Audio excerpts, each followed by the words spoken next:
पाठ 2 शिवाजी महाराज से पूर्व का भारत। 8वीं शताब्दी में बंगाल में पाल विख्यात राजवंश था। मध्य भारत में गुर्जर प्रतिहार सत्ताओं ने आंध्र, कलिंग, विदर्भ, पश्चिम काठियावाड़, कन्नौज और गुजरात तक सत्ता विस्तार किया। उत्तर भारत के राजपूत वंशों में गढ़वाल वंश, परमार वंश महत्वपूर्ण थे। राजपूतों में चौहान वंश का पृथ्वीराज चौहान पराक्रमी शासक था। तराई नामक स्थान पर हुए प्रथम युद्ध में पृथ्वीराज चौहान ने मोहम्मद गौरी को पराजित किया, लेकिन तराई में हुए दूसरे युद्ध में मोहम्मद गौरी ने पृथ्वीराज चौहान को पराजित किया। तमिलनाडु के चोल वंश के राजराज प्रथम और राजेंद्र प्रथम असाधारण महत्व रखते हैं।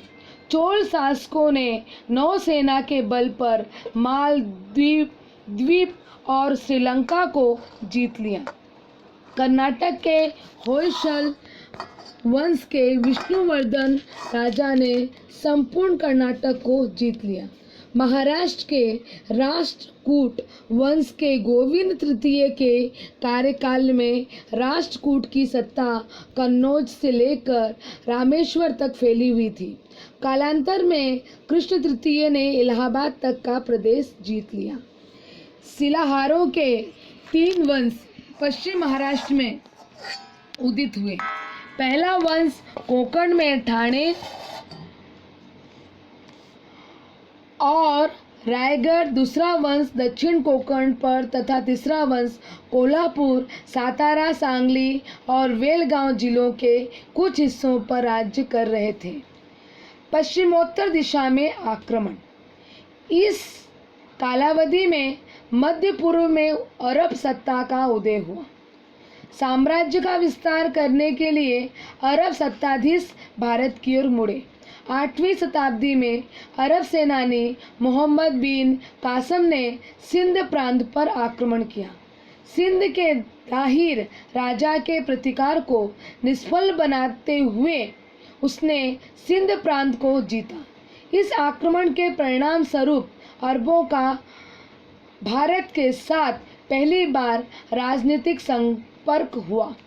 कालांतर में मध्य एशिया के तुर्की, अफगानी और मुगल भारत में आए और उन्होंने भारत में अपनी सत्ता स्थापित की। ईसा सन की 11वीं शताब्दी में भारत पर तुर्कियों के आक्रमण प्रारंभ हुए।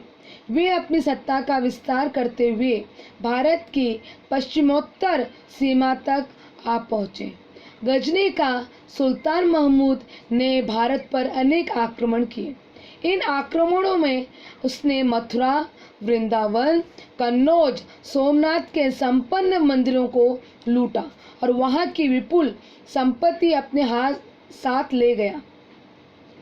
बख्तियार खलजी ने विश्व प्रसिद्ध नालंदा विश्वविद्यालय का समृद्ध ग्रंथालय जला डाला।